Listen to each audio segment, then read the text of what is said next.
날씨가 많이 덥죠? 이번 여름 많이 덥다는데 걱정이에요. 여름이니까 덥지. 춥겠어?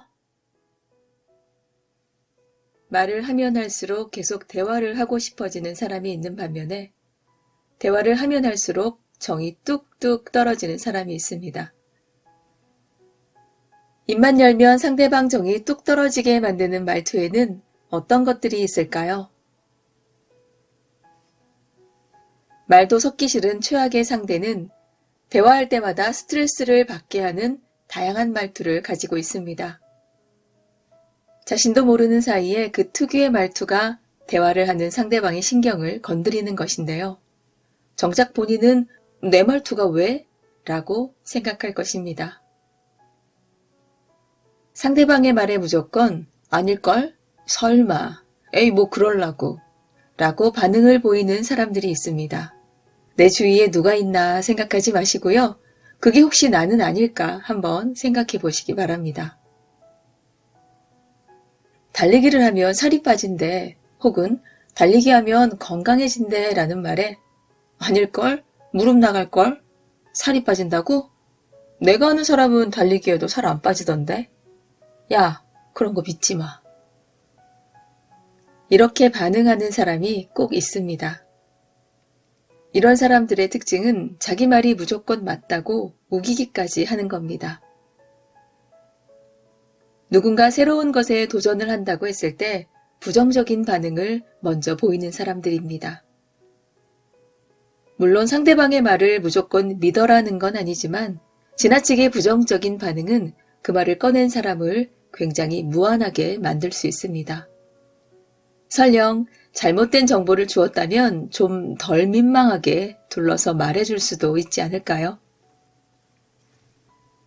모든 대화에 있어서 자기중심적인 말투를 갖고 있는 사람이 있습니다. 예를 들어서 나 어제 일출이랑 말다툼했어. 아니 나는 지리산이 좋은데 걔는 자꾸 설악산이 최고라잖아. 라고 했더니 상대는 아 그래? 난 어제 춘다랑 싸웠어. 야 걔 진짜 어이없더라. 이런 식으로 대화하는 사람입니다. 제 주변에도 있거든요. 어떤 얘기를 꺼내자마자 제가 한 얘기에는 반응이 없고 아 맞다 그 얘기하니까 생각난다 이러면서 얘기는 어느새 상대방 쪽으로 넘어가 버리게 되고 기분이 상한 저는 차마 말도 못 꺼내고 아 그랬구나 하고 반응을 해줄 수밖에 없었습니다. 자신의 얘기로 넘어가기 전에 왜 무슨 일인데 라고 물어줄 수는 없는 걸까요? 또 이런 사람도 있죠. 전에도 말씀드린 적이 있었던 것 같은데 노래방에 가면 상대방 노래할 때 그 노래는 듣지 않고 자기 노래 찾는 사람. 이게 왠지 적절한 비유 같아서 노래방 얘기를 했는데요. 이렇게 상대가 얘기할 때는 그 얘기가 정말 중요한 얘기가 아니더라도 사소하지만 스트레스 받았던 일들을 털어놓는 경우인 거잖아요. 그런데 상대는 내 얘기를 안 들어. 휴대폰으로 뭔가 열심히 검색을 하고 난 다음에 깜빡이도 켜지 않고 핸들을 돌려버립니다. 이렇게 자신도 모르게 자기 중심적인 말투를 사용하는 사람이 저는 아니었으면 좋겠습니다. 이런 얘기 들어보셨을 거예요.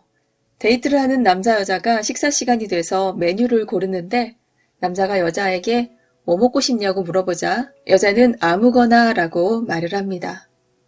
아무거나 라고 했으니까 남자는 생각나는 메뉴들을 말하겠죠?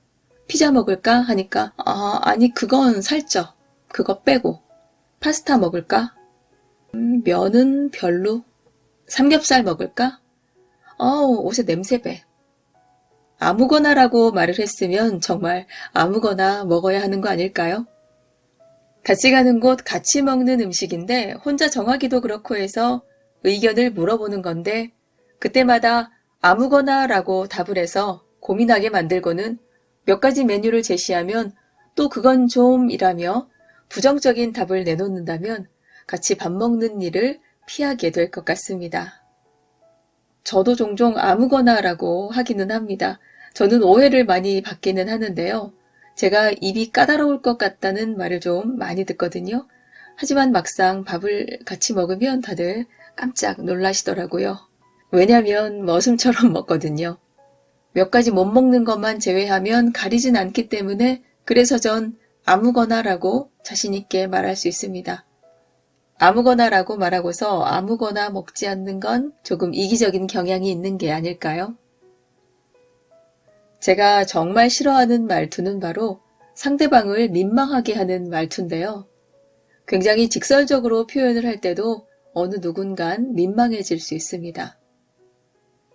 무더운 여름날이나 추운 겨울날, 우리는 안부를 묻기도 합니다. 날씨가 너무 덥다. 더운데 어떻게 지내? 거기도 덥지? 여름이니까 덥지. 그럼 춥겠니? 겨울이니까 당연히 춥지. 이런 말투들, 정말 싫습니다. 그래, 날씨가 너무 덥다. 더우니까 기운 빠지지 않게 잘 챙겨 먹어. 추우니까 옷 따뜻하게 챙겨 입어. 이러면 좋지 않을까요? 물론 여름이니까 덥지라고 하신 분들이 마음이 나빠서 그러는 건 아닐 거예요. 하지만 대화 도중에 상대방의 마음까지 일일이 헤아릴 수는 없습니다. 어느 날 근처 짜장면집에서 밥을 시켰어요. 볶음밥이랑 짜장면 한 개씩 주시고요. 혹시 짬뽕 국물 주실 수 있으면 부탁드릴게요 라고 하자 그 집 사장님께서 굉장히 투박한 말투로 그런 거 없어요 라고 하셨습니다. 이럴 때도 이 사장님이 마음이 나쁜 사람은 아니지 하고 이해할 사람이 몇이나 될까요? 다신 주문 안 한다 다짐을 하게 되겠죠. 어제 버스를 탔습니다. 제가 대구 지리를 다 아는 게 아니다 보니 휴대폰으로 검색을 하고 버스를 탔는데 정류장 이름이 헷갈려서 기사님께 여쭤봤어요. 그랬더니 그 앞에 가서 알려줄 테니 그냥 앉아있으라고 하시더라고요. 너무 따뜻했습니다. 식사 시간에 딱 맞춰서 식사 맛있게 하셔라 또는 점심은 잘 드셨냐라고 인사를 하지만 시간이 조금 지난 다음에 인사치레로 묻기도 합니다. 예를 들어 2시쯤 점심은 잘 드셨어요? 라고 하자 지금 2시인데 그럼 안 먹었겠냐? 정 떨어져. 있어요 진짜 이런 사람. 사무실에서 동료에게 점심 먹으러 갈까? 라고 했더니 지금 일하는 거 안 보여? 라고 대꾸한다면 어떻게 해야 할까요? 이런 사람과 대화를 하다 보면 화병이 날 것 같습니다. 자신의 생각대로 결론을 내버리는 사람이 있습니다. 소개팅을 하고 온 친구가 그 남자가 나한테 관심이 있는 것 같은데 고백을 안 해. 그냥 내가 고백을 해버릴까 고민이야. 라고 했을 때 진짜 친구라면 그래 네가 해. 여자가 고백하지 말란 법이 어딨어. 이게 정상이라고 저는 생각을 하는데 이렇게 말하는 사람들이 있습니다. 야, 보통은 이 정도 연락하고 지내면 고백을 하는 게 정상인데 아직 안 했다면 관심 없는 거 아니야? 그런 거 같은데? 이런 말투를 쓰는 사람은 아마 남 잘 되는 꼴을 못 보는 사람들이 아닐까 싶습니다. 내가 하는 말 기분이 안 좋을 수도 있는데 들어봐봐 라고 한다면 이미 기분이 나빠진 채로 얘기를 들을 수밖에 없습니다. 이렇게 말하는 사람의 대부분은 어떤 조언을 해주려고 하는 사람들인데요. 하지만 그 조언으로 인해 기분 나빠할 수도 있으니 저렇게 말을 꺼냈을 겁니다. 문제는 내용을 듣기도 전에 기분이 나빠진다는 거죠. 이럴 때는 차라리 신뢰가 안 된다면 이라고 말을 시작해보는 건 어떨까요? 대부분의 사람들은 같은 실수를 반복하기도 합니다. 그럴 때 가장 듣기 싫은 말투 중 하나가 바로 내가 너 그럴 줄 알았다가 아닐까요? 네가 무엇을 하더라도 그렇게 될 거란 걸 알고 있었다고 말하는 건 사실상 굉장히 무례한 말투입니다. 아니, 근데, 그런데 이런 표현들은 어떠한 내용에 대해 반박할 때 주로 사용을 합니다.